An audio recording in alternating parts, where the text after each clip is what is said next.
This is the Focus Factory Sam 3. It's a bike that may surprise some of you who didn't follow the test last year, but it's proof that Focus have properly got their A game on when it comes to enduro.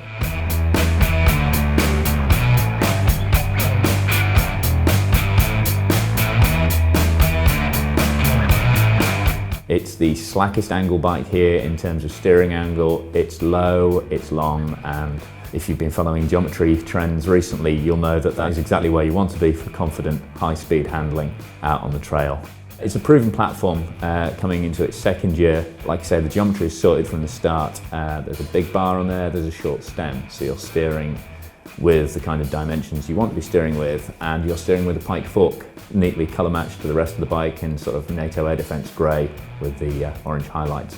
It's a benchmark fork. Again, it's the RC version, which doesn't have the multi-mode adjuster on top of the fork, but it's, in terms of how it deals with hits, how it rides on the trail, you really won't notice much difference unless you want a more complicated interface.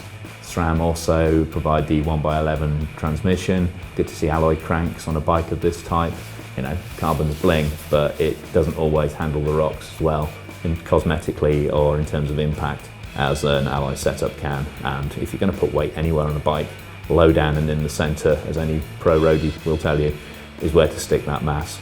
The big news for 2015 is there's a change from a Magura damper at the rear to a RockShox, and it's the Monarch Debonair, so you're getting a very sensitive extra volume negative and positive spring on there, fitting onto an already plush bike.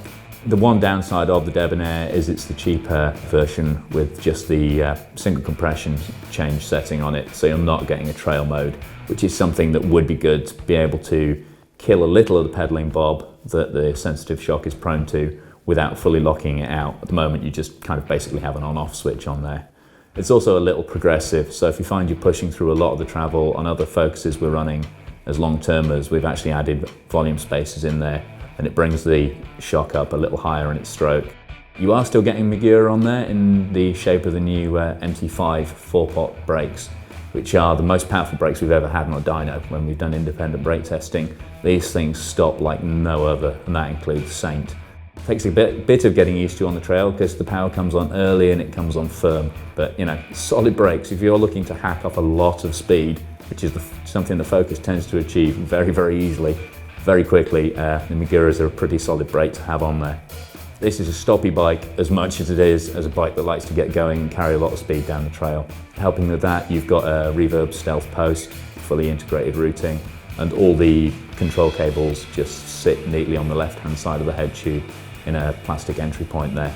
Aesthetic opinion is kind of divided on the trail, but if you like your bike's minimalist and very functional looking, the Focus stereo is definitely, you know, on point when it comes to purposeful looks.